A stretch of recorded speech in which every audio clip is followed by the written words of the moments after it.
everybody, welcome to Music Meltdown, the show where we count down the best music in the whole world. This is the Album a Day project. This is February. It's February. I got to do the intro this time. Why do they let you do this? I'm your host, Camden. God, I shouldn't have let you do this. How was your February? Holy shit, this is terrible. Alrighty. I thought February was great. This is a big step up from January, in my opinion. I do think that the lows are probably lower than anything from January, but the highs pretty much far exceed for me. I'll cut to the chase. I have 13 records in this month, which is nearly half of it rated at 4.5 stars. So genuinely great. And I have 20 at 4 stars. So very, very few that I don't consider very good this month. Yeah. And for you? I don't know. I didn't rate them. They don't have star numbers for me. But I gotta say, there was a lot this month that we got a lot this month that I either A, already knew that I liked, or B, had already heard some songs from that I was really excited for. And a lot of the time, I would say, I was not disappointed. There was only maybe, let me see here. I think it looks like 4 albums I genuinely just did not like. But we'll get to that. I have 3 albums that I genuinely disliked. I have 1 record that's just sort of mediocre. And I have 1 that I consider decent that kind of just falls to the bottom of the pack. You started out last month, so I'm going to start out this time. I'm sorry, because I know you love them. I talk about your boys, although it was very close. Very close. At the bottom? No, 5th from the bottom. 5th from the bottom. At my number 24 for the month. To clarify, I think that's decent. I have it at 3 stars. I'm talking about the self-titled album by Big Time Rush. Boo! Boo! It feels so weird to even talk about this album in this semi-serious context, because this is a Nickelodeon boy band. But to be blunt, it's fun. It's not a bad record.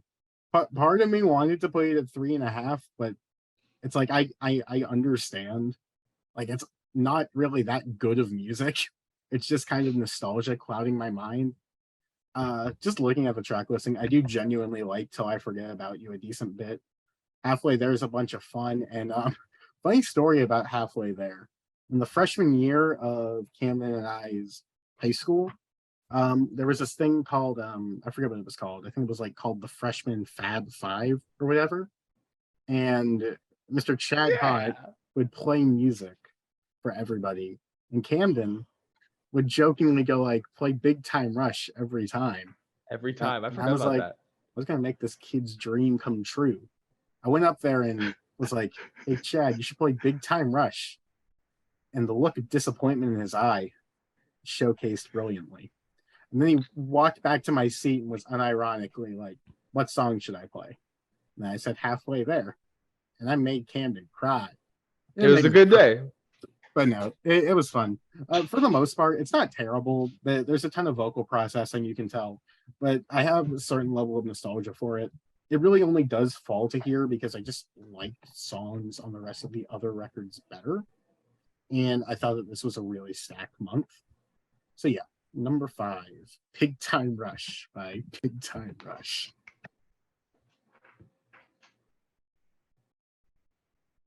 Good stuff. Good.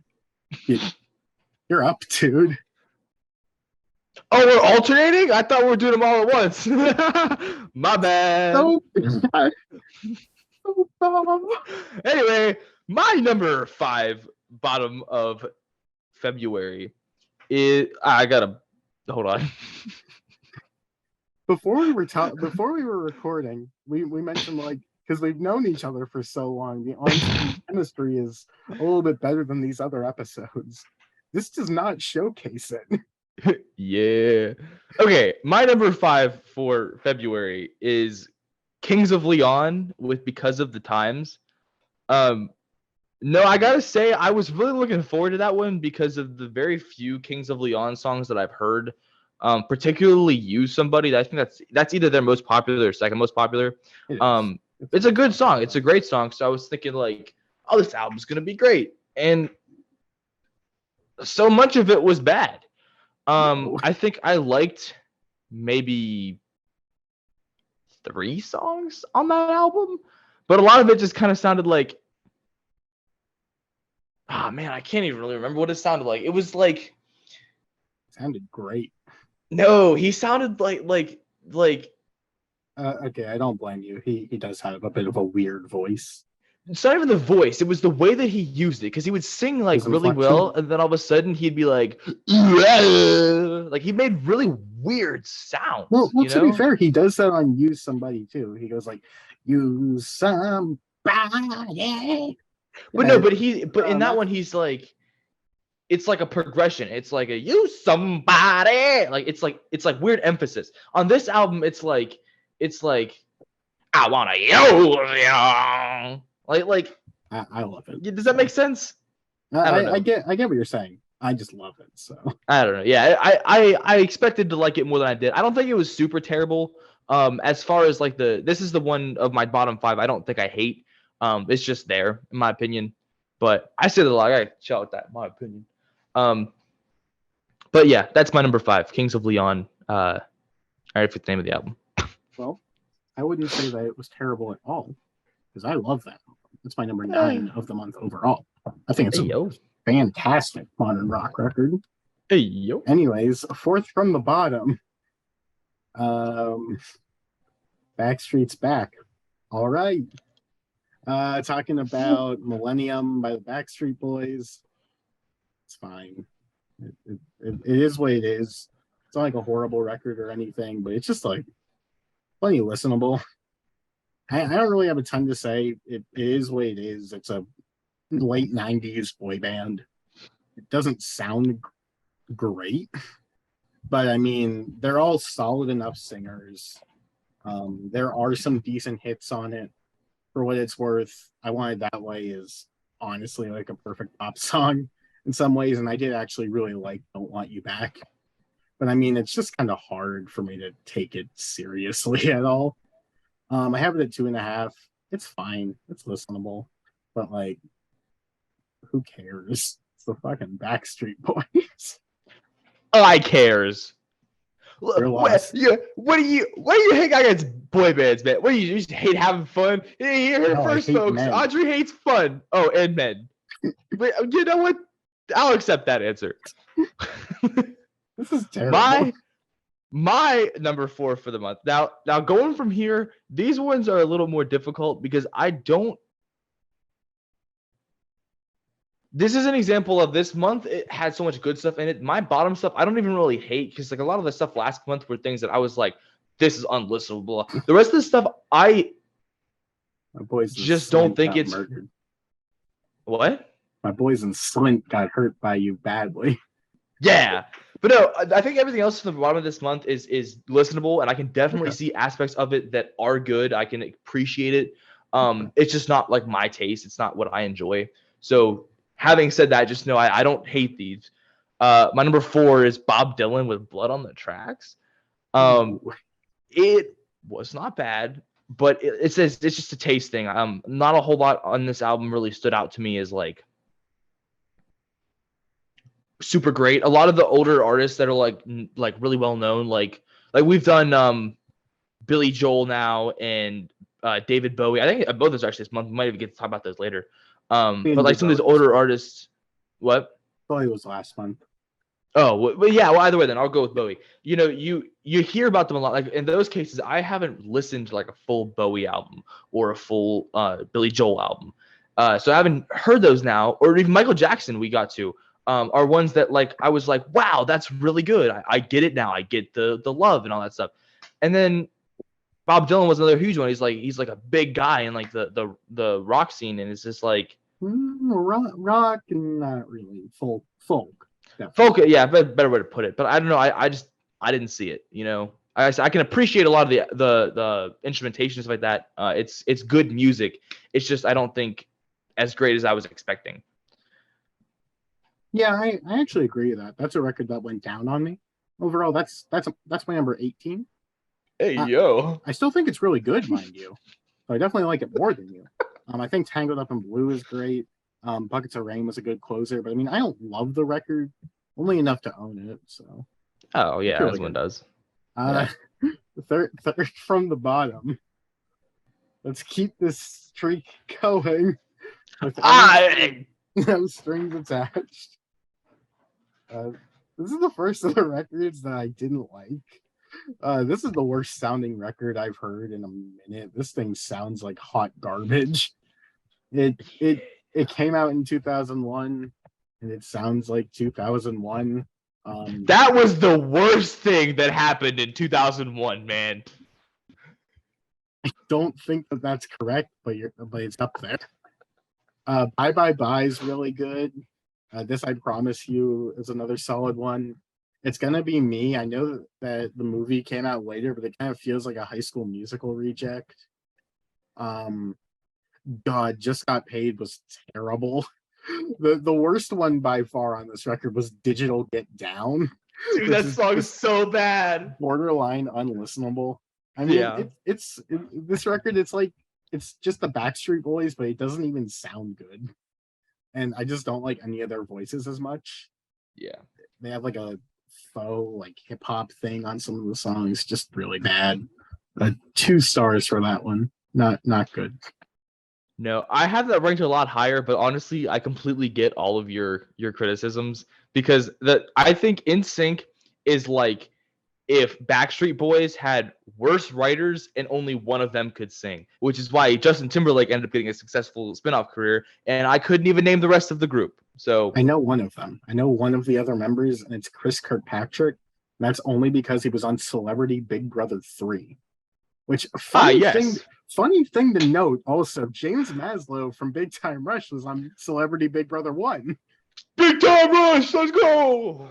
God, why did I let you All right, my number 3 for February is Bring Me the Horizon with That's the Spirit. That is like quintessential emo, man. Like I get I get to a degree the no, I don't know. I don't think I can even really justify it, man. Like that album has just the music, in my opinion, too far in your face. It's like you're getting screamed at. Sometimes you're literally getting screamed at. A lot of the lyrics mean nothing. I think I liked I think maybe like 2 songs on this album. Yeah. Borderline, unlistenable. Now I get it. There's a crowd there. There's a demographic, and I'm just not it. But I don't know. It's hard. It's hard with that one. Couldn't do it. Yeah, I don't even get how there's a crowd for it. That's my second from the bottom. That's the Spirit by Bring Me the Horizon. Nice. Just kind of terrible, to be brutally honest. The musicality is just really bad across it. I didn't like the band at all. Vocally speaking, he's just really lame, for lack of a better term. Like, I don't even want to call it emo because there isn't much emotion to it. It's just anger for the lack of having any reason. Just like looking across it, I didn't like any song. I didn't really like anything much at all. There was like slight glimpses of something being moderately okay, and that's about the best that I got on the whole month. I mean, not the whole month, on the whole album. I like one record considerably less, but this record is not at all something you should want to listen to at all. Very low 2 stars, really lousy record. Although I do admit it's not necessarily my scene, but as I illustrated before, I don't really understand how there is a scene for this record. So yeah.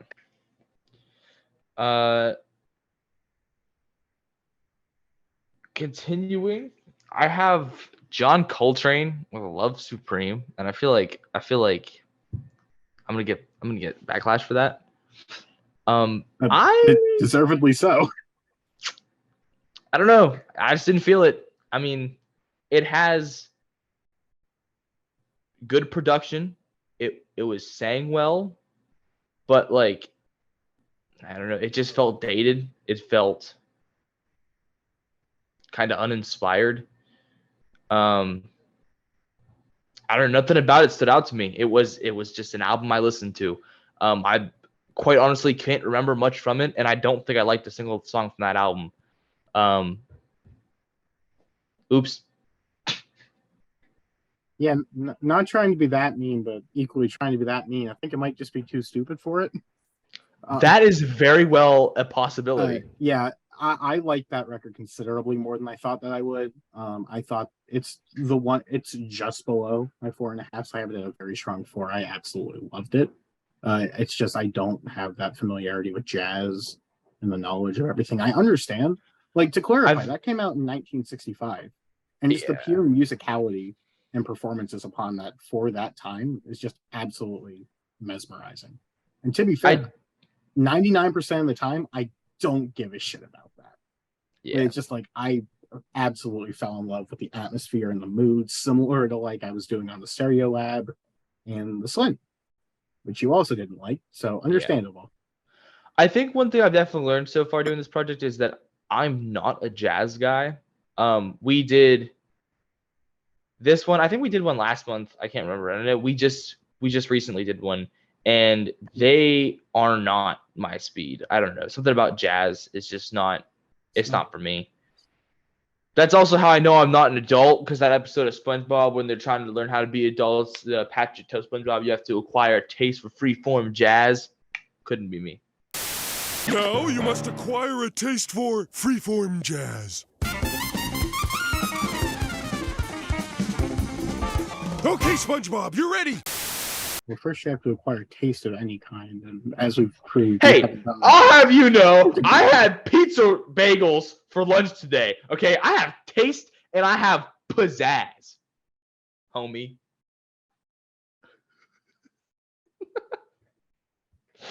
Anyway, what's your number worst for the Jeff February? Yes, number worst. Yep, my favorite. That's the one. Not even close. Sorry, Grant. I know you mentioned liking this one. Without a shadow of a doubt, it's The Human Condition by John Bellion. No.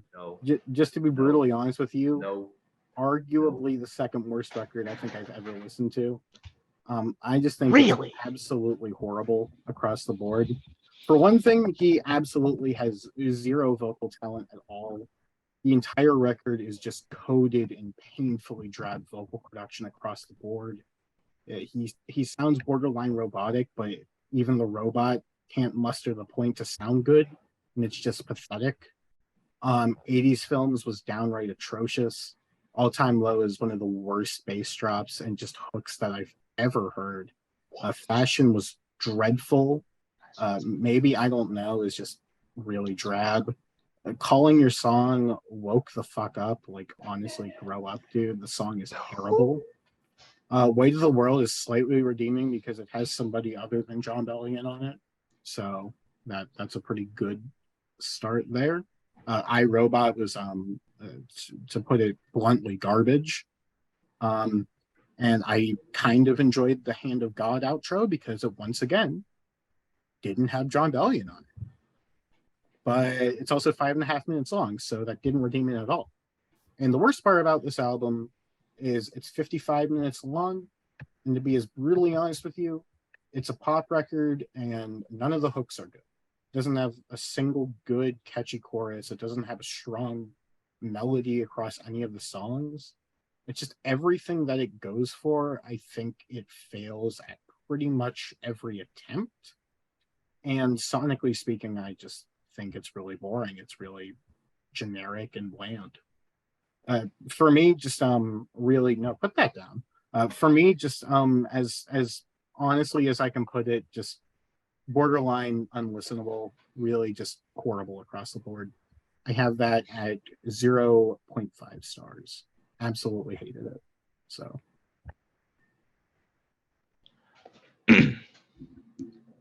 Wop wop. Yeah, you sip that water. You Thirsty. Yeah. Talking a lot. Anyway, I'll get to that one.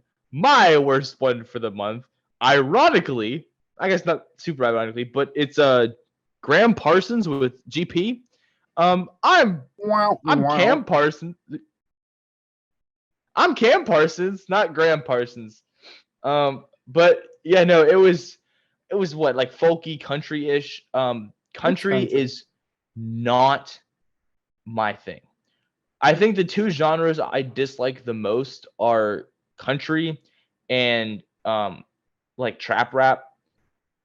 And country's miles below that. I can at least find some rap like in that area that I like. Not often, but like there's some ones that I found.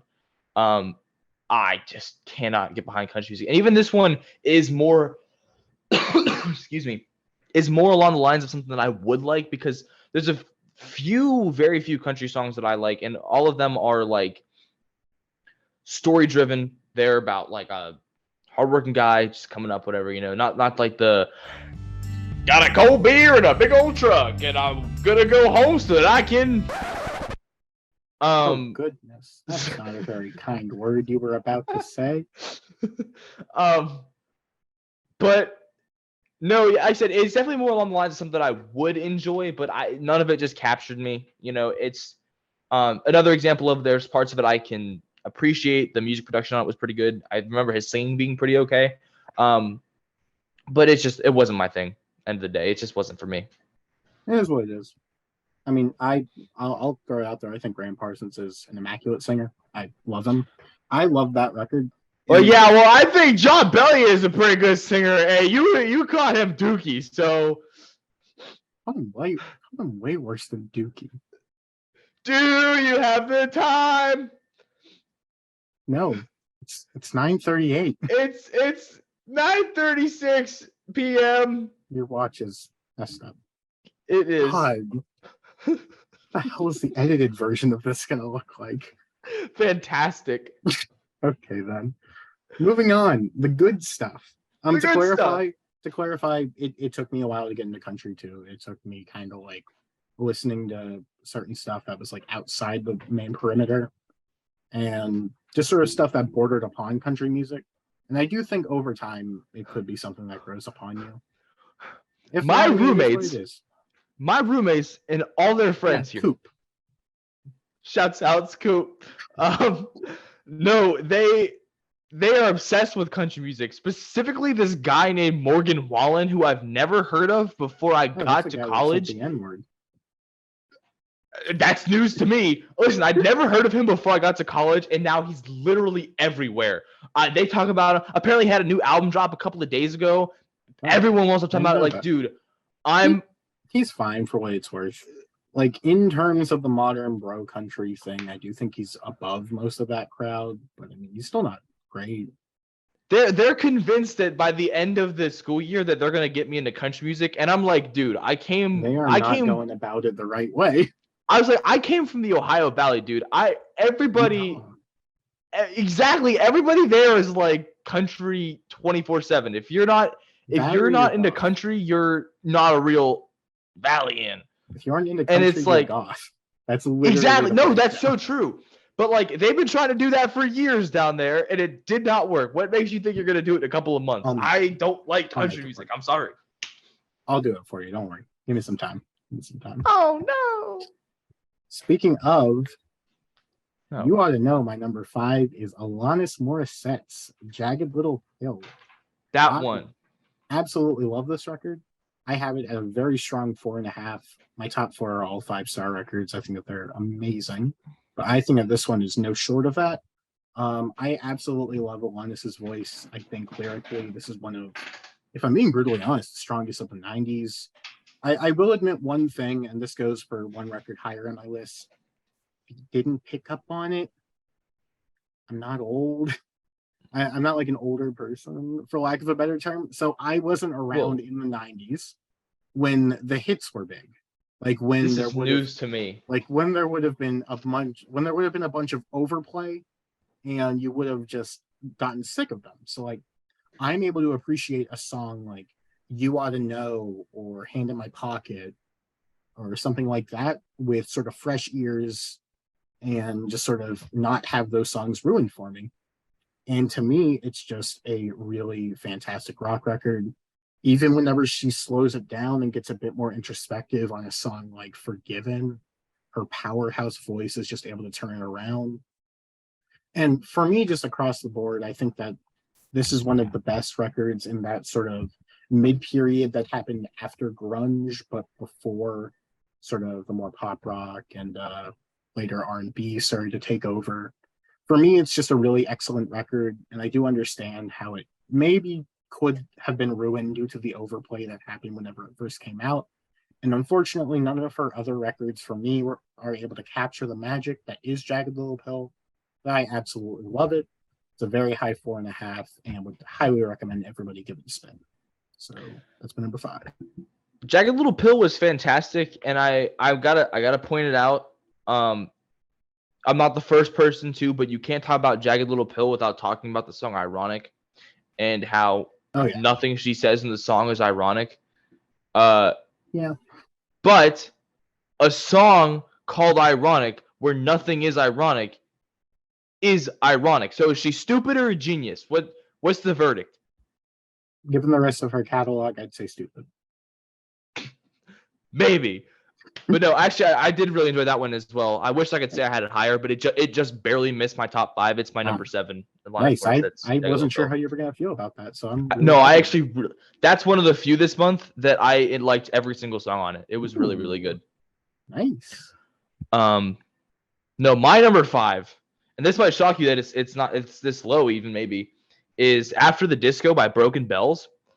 For those who don't know, I'm a huge fan of the Shins.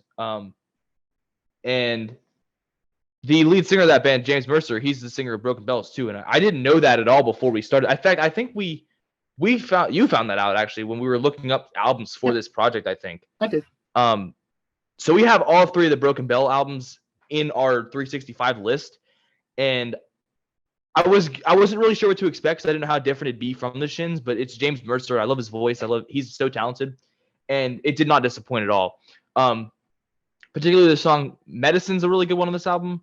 And the title track, After the Disco, is, dude, one of the vibiest songs. I like it's like and the After the Disco, like, dude, the way that he sings it is like it's like one of those songs where it's like you want it to go this way and then it does. Most songs like you'll be like, oh, it's gonna go this way, and then it doesn't. It's like, oh, okay. But like it's just like it's perfect. It's like every neuro connection after another. Like, oh, dude, After the Disco is so good.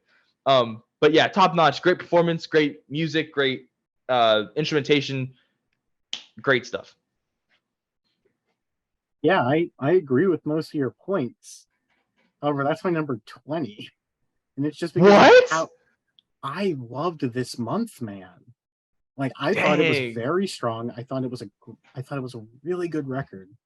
And as mentioned before, I'm also a really big Shins fan. I haven't gotten around to telling you yet, but I believe they're on my schedule for May, so we can probably do them around then. Oh yeah, I love them. But Broken Bells, that record I also thought was incredibly strong. I have it 4 stars. It's really good. Moving up from here, these are all 5-star records for me. I think that they're pretty much near perfect.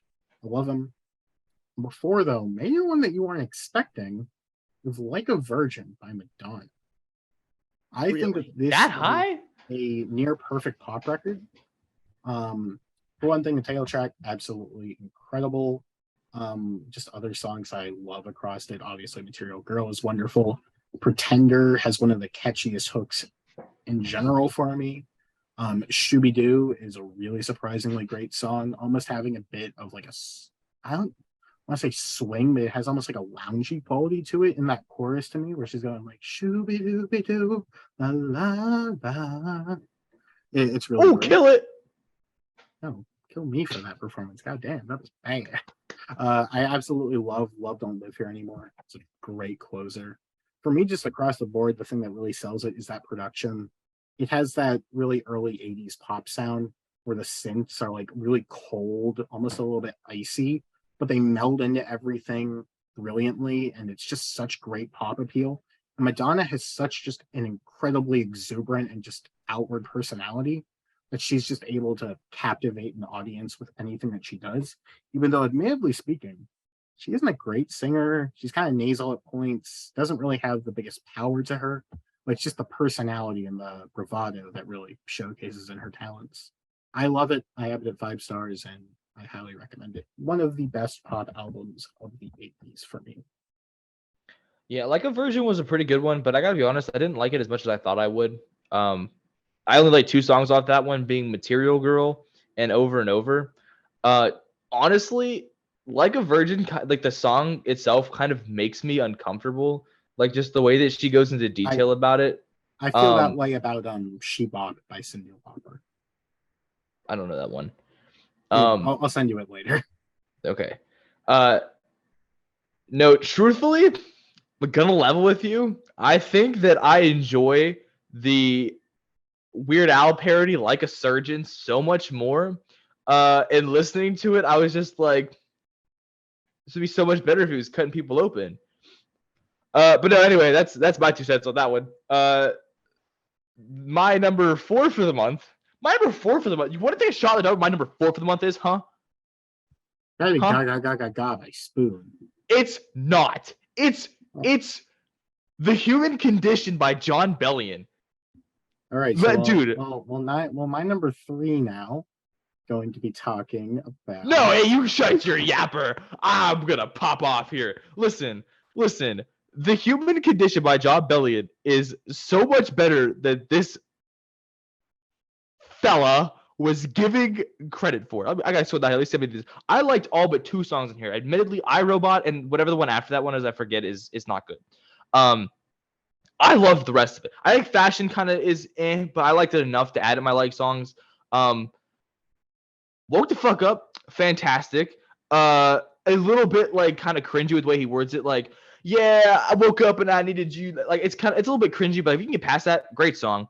Maybe, I don't know, fantastic. New York Soul, the way that he like kind of delves into introspection, fantastic. I love his voice. I don't know what you mean he has no lyricism, dude. Like he sings really well. Although sometimes it's weird though. He's kind of like got different voices when he's singing.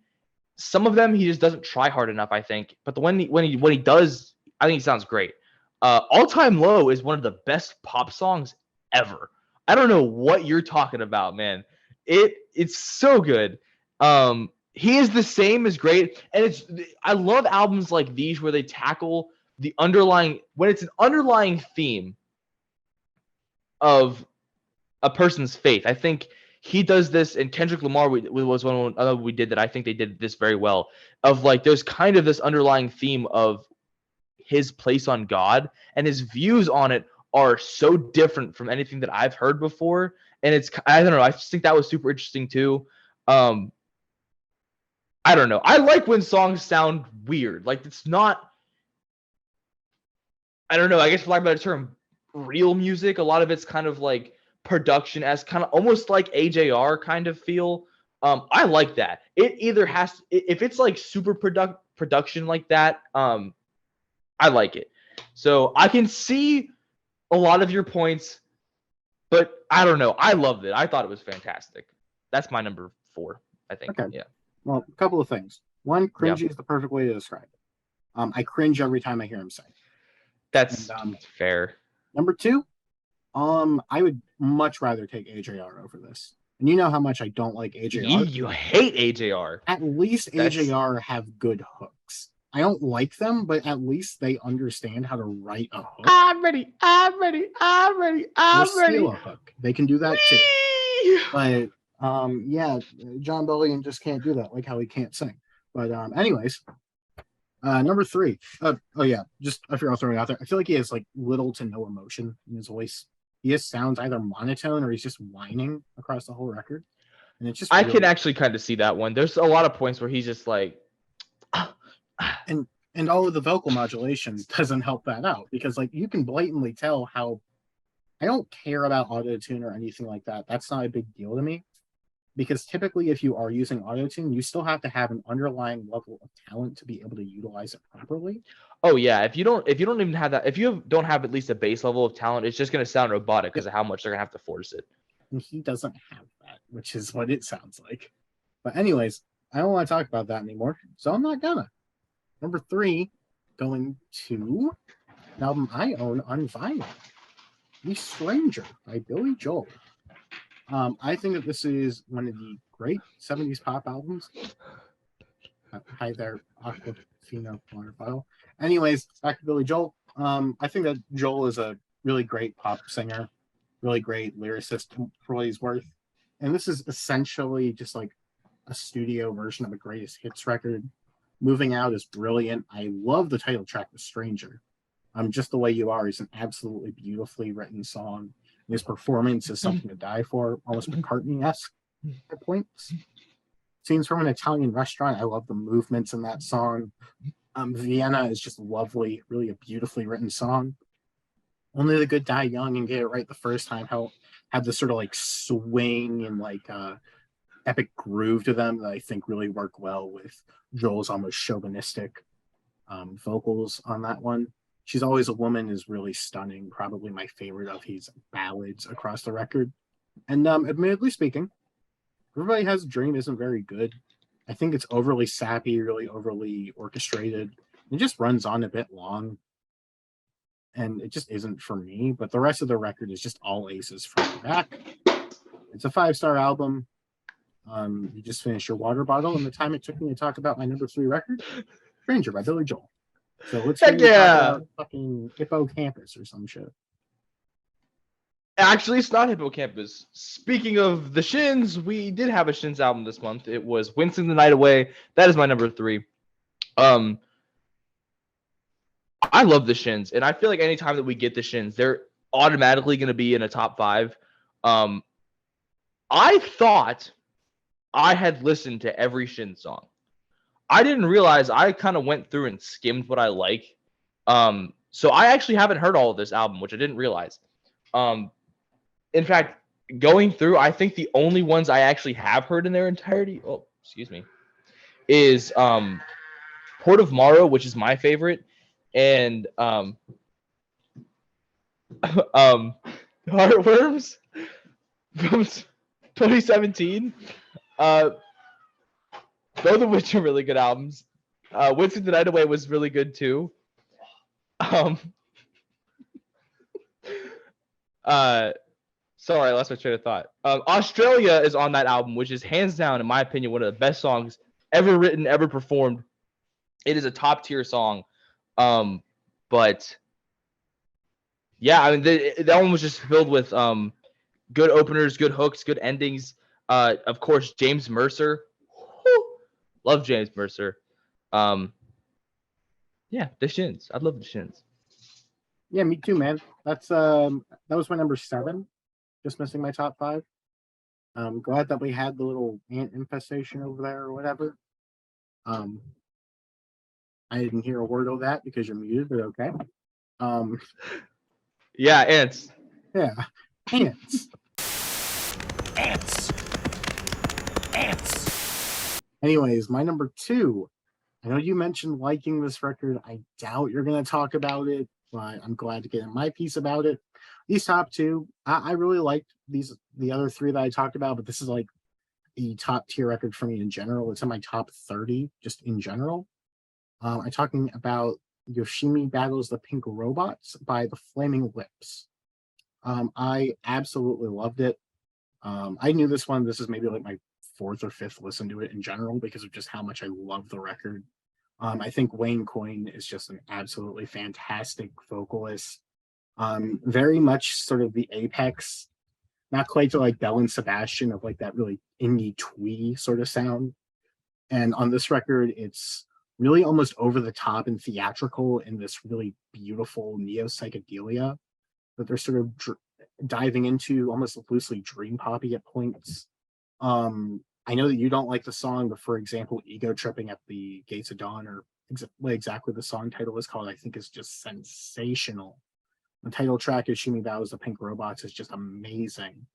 And then there's just so much more across here. Do you realize what's the big hit? And you can tell for a reason because it's just absolutely infectious. That chorus where you're just going, do you realize?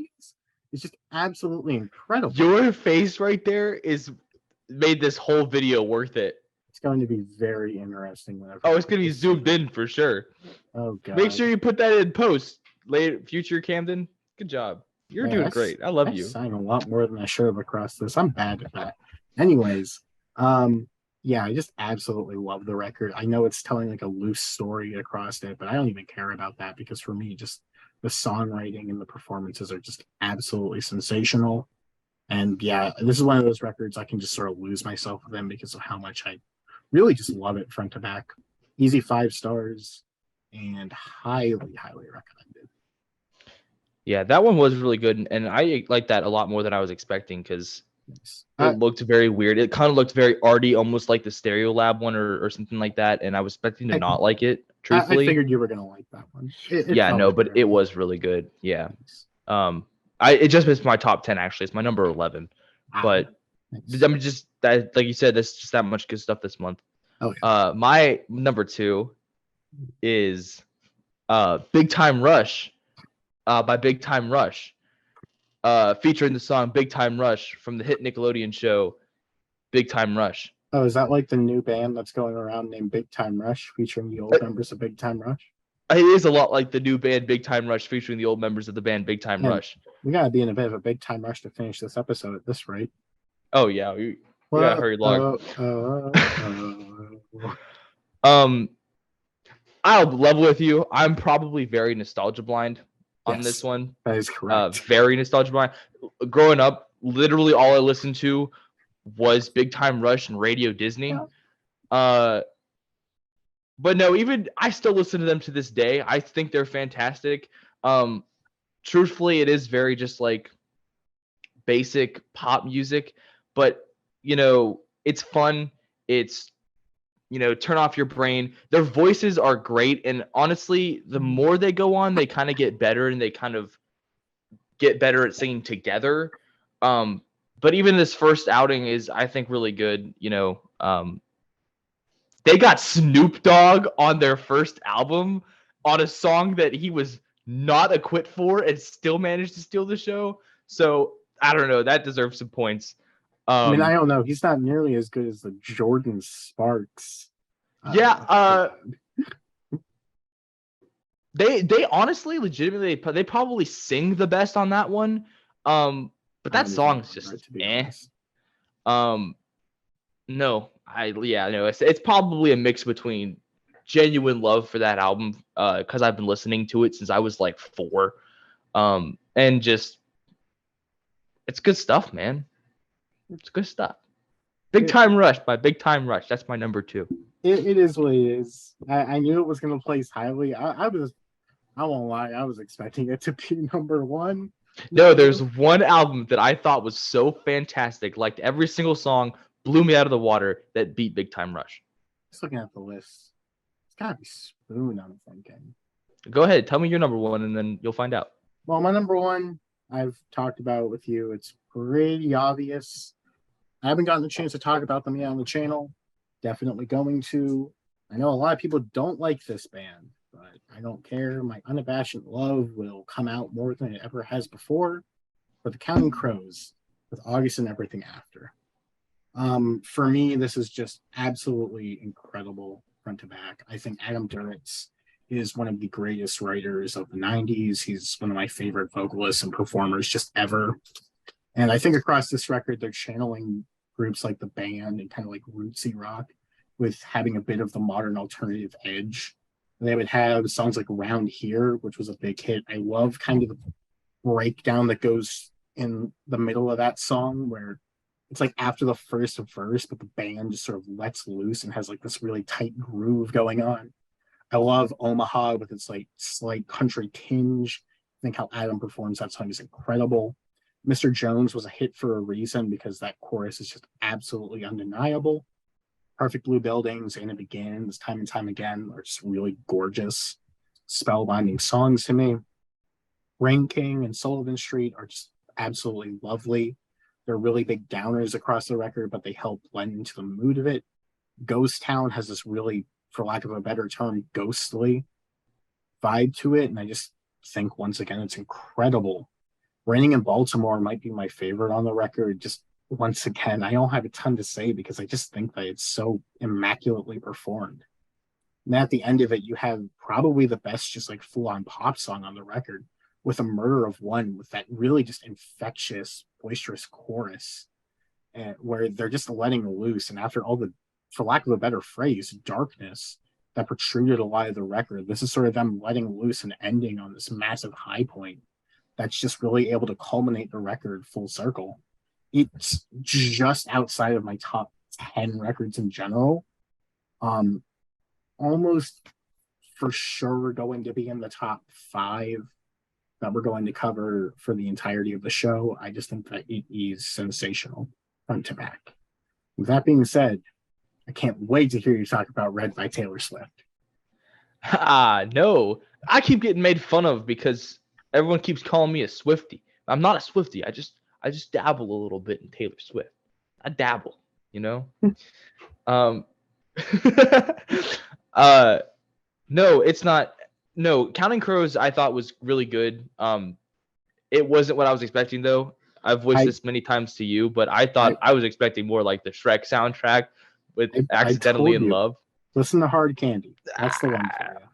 Maybe. Is that in our list? It's not. I didn't realize that you liked them. So I put this one in just because it's a personal favorite of mine. But yeah. I definitely say just listen to Hard Candy on your free time. Yeah, I might do that. But no, I thought it was really good. It's just I think because it wasn't what I was expecting, it kind of knocked it down a little bit. But all in all, that was a really good album. Yep. No, my number one is in fact Gaga Ga Ga Ga by Spoon.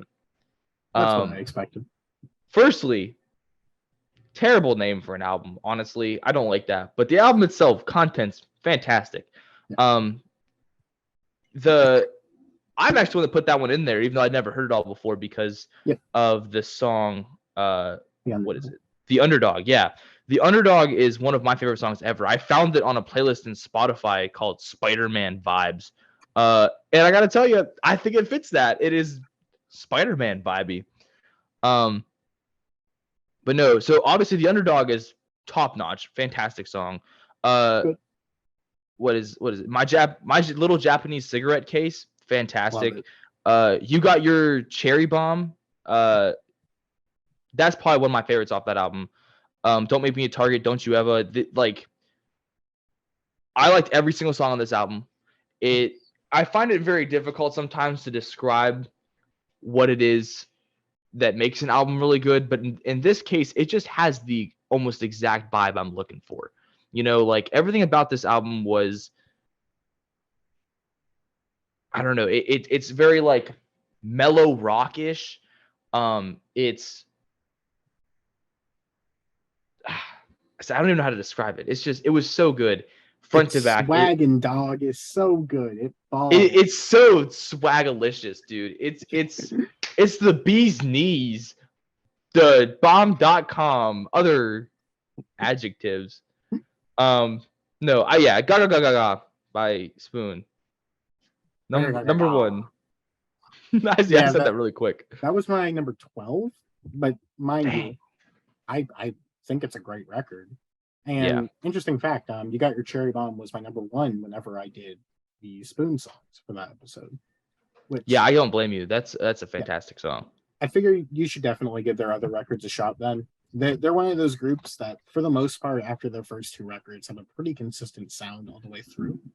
So, I got an email from Weezer about tickets to their show, and apparently they're bringing Spoon with them. So let's go see Weezer together. I would rather maybe kill myself, but you do you.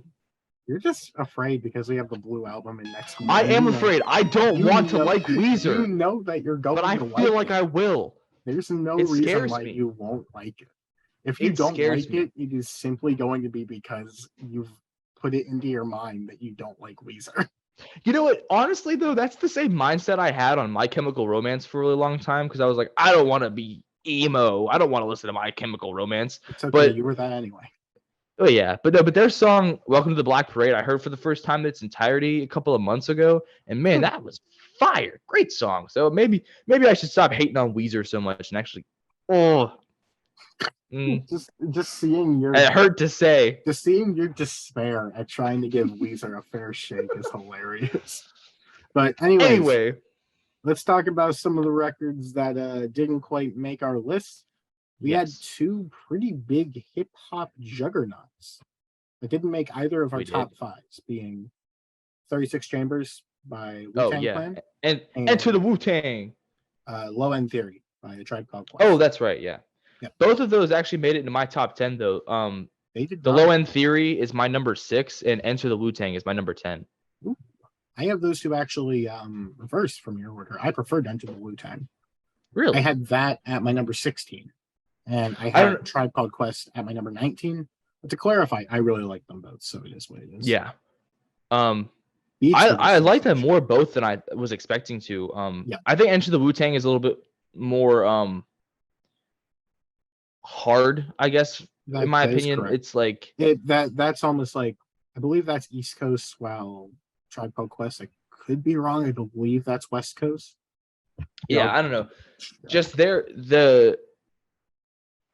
vibes, I guess, were just a lot better, more suited for me, I think. Enter the Wu Tang was a lot about, I think, the struggle they were going through. Yeah. Also, I'm wrong. They're both East Coast hip-hop. Of which I cannot relate to. What? You're telling me you can't relate to their struggles? No. But it was really good. I enjoyed a lot of it. I think a Tribe Called Quest was just a little bit more suited to me. That's fair. So Tribe Called Quest was the one that just missed your top 5. Yes. And then right after that was Alanis Morissette, and then Landmark by Hippocampus. They're an indie band I really liked. I did not enjoy that record as much as I thought I was going to. It was really good, but the two songs that I knew already from it were what I was expecting it to sound like, and it didn't really sound a lot like them. That was my 22. Oh, wow. I liked it more than I thought it was going to. I thought it was going to be some lame bullshit like American Authors. No, it was solid. It was all right. You hate everything that's good. If I put a puppy in front of you, you'd throw up. Just a tad. Just a tad. No, and then my number 9 was Sacred Hearts Club by Foster the People. That was my 23. It was a lot better than I expected, because I think, in my opinion, Honestly, Foster the People gets progressively worse. Their first album, Torches, is one of my favorites ever. And then Supermodel's just kind of mid, and then this one I thought wasn't going to be great, but it was okay. It did better than I thought it was going to. I've never actually finished Supermodel. I've tried like 3 different times. I do not like it much at all. I don't know if I've ever finished Supermodel or not. Yeah. No, and then sorry. Some of the ones that just missed for me was Wish by The Cure, which I love that record. That was my just missed my bottom 5. Well, yeah, as mentioned before, you don't have taste, so it's okay. You got to at least respect Friday I'm in Love. It's a great I didn't like that one. Well, it's okay. I don't expect good things out of you, so. Yeah, you can't expect to like good things from the guy who has almost the whole spectacular Nickelodeon 2007 original movie soundtrack in his song. So, or a John Bellion song if we just wanted to simplify it. Hey, piss off, mate. You even try and have like an accent while doing that. No. Okay, so next up for me was the Shins, Once in the Night Away. Probably my favorite Shins record, which means I like it a lot. So after that, I had Ween by the Mollusk. No, I had The Mollusk by Ween, which was a great record. There it is. I liked it way more than I thought I would. After that, I had 2 in your bottom 5. Because of the Times, Kings of Leon, and GP by Graham Parsons. Following that, probably the biggest record that neither of us brought up at all, being Rumors by Fleetwood Mac. Which, yeah, it's good. It's really good. I mean, it's great. Yep, it was good. I think it was one of those ones where I think it might just get a little bit too much attention. I definitely see the appeal, but I wouldn't say it's anywhere close to the best thing we listened to this month. I prefer the earlier. the era right before this, but that doesn't mean that it's not great. That was my number 11. So, I mean, I think it's an excellent record. Yeah. 12, as I mentioned before, that was Spoon. 13, this one might catch you off guard. I had Red by Taylor Swift. I thought this was a great album. You actually had Taylor Swift Yeah. higher than I do. Yeah. I think Taylor Swift was my number 14. I'm not ashamed to like pop music when it's good. It's just most of the time it's not that good. That's fair. It's such a shame though, because when pop music is done right, pop music is fantastic, juggernaut of the genres. But like, it's I had really like a hard to version make of a my top pop 5. song. Yeah, it's really hard to make a pop song that doesn't just sound bland, boring, or generic. You know. Something of which John Bellion could accomplish none of. Listen, you can eat my ass, okay? John Bellion is fire. Anyway. Next up was Love Supreme by John Coltrane, which you mentioned. I mentioned The Lack of Taste is what it is. One that I was really curious about how you would feel was The Suburbs by Arcade Fire. Because I felt like that one I had relatively low. I think that was that felt like something that you might have been able to get into. So I'm kind of surprised by that. That's my number 21, it looks like. I didn't dislike it. But it also felt like an art piece, that one. It didn't feel like an album. It felt more like a look at my thing. But of the ones we've listened to that I feel sound that way, it was probably the best. There's one song I liked on there. I can't remember what it is offhand, but I did really enjoy at least one of them. I think I liked 2 or 3. But I exited out of my like songs. But yeah, it was okay. Yeah, that's one of those records. I think it maybe gets over appreciated a bit. It was my 15. I think it's really good. But I mean, I don't really get the love for it. Still love it, but probably the other like big one that we didn't talk about at all was Shoot Out the Lights by Linda and Richard Thompson. It's good. I had that one right behind Suburbs. Which, yeah, this is probably the big one where it's like I feel like I should have liked it more, but I just didn't get it. I thought it was good, but it is what it is. Well, with that being said, that was pretty much everything. I think that we quite literally talked about every record this month, except for AFI's Sing the Sorrow. That one was not as good as I was expecting. I still think that it's really good, but it did go down. Next month, that was February. How about that? February was great. February is probably the best one we're going to have. We peaked already. Just like me. I peaked in middle school, and I haven't been able to get as good since. Yeah, whenever you sang Big Time Rush in front of the school. I did. Roll clip. That really was your peak.